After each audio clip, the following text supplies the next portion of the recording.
going on YouTube? Alright, today we are going to talk about brakes and the painting of them. I'll walk you through the process. It should be fairly basic for everyone. It's definitely a do-it-yourself thing for just a couple hours, as I discussed before. What we'll be doing in the future, though, is I have had a couple people here in San Diego actually ask me to work on or do their calipers. A lot of people I know, they don't have either of those jack pads, which I'll show you, which are very, very important, especially when you're jacking up a Tesla. In the past, I knew how to jack up cars, but Tesla's a little different, and unfortunately, I don't have an easy workaway to actually leave the car up on the jacks per se. So it is kind of tedious. You will have to go by hand and pump up every single wheel, mask it off, paint it, go over it, and then repeat the same process until you're done. Unfortunately, that I know of, and there may be more, don't quote me on it, but unfortunately I only know of 4 jacking spots using the special little hockey pucks, almost, so to speak, that they have. So I'll be going over, I'll show you all 4 of those spots. I'll show you which hockey or which little pucks, or jacking pucks, I did buy and the ones that I use. I picked them up on Amazon because I know in the future, or if I'm ever getting tires or anything done, I don't necessarily expect the wheel place that has it to have them. So just for the safety and to keep my battery nice and perfect, I have bought a set of 4, but let's get into it.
you guys liked that quick little video about how to paint the brakes, or the process of painting the brakes.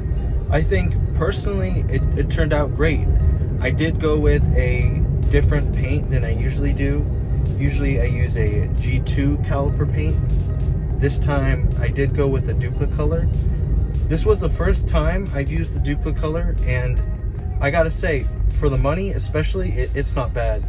In previous videos, I know I quoted $50. $50 is how much it costs for the G2 caliper paint. And the G2 caliper paint, I do think, is a little bit better, but not by much. Not at all. And the only difference I saw in using the cheaper paint was this one doesn't use the epoxy that mixes in. It's actually already pre-mixed in for you, and it apparently also comes with ceramic in the paint. So again, I don't want to quote that or prove that it does, but they do say that it does have ceramic in the paint.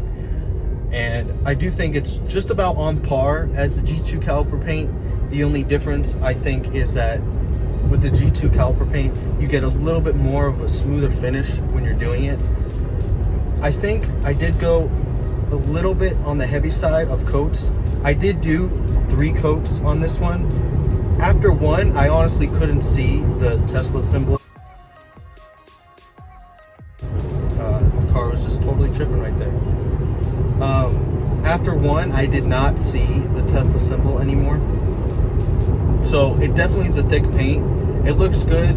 I think it feels great. It feels really smooth. The cheaper one does blob a little more, but as long as you put the coats on evenly, it's pretty hard to mess up, to be honest. But I hope you guys enjoyed this video. I know it's first little do-it-yourself video I have had for this car.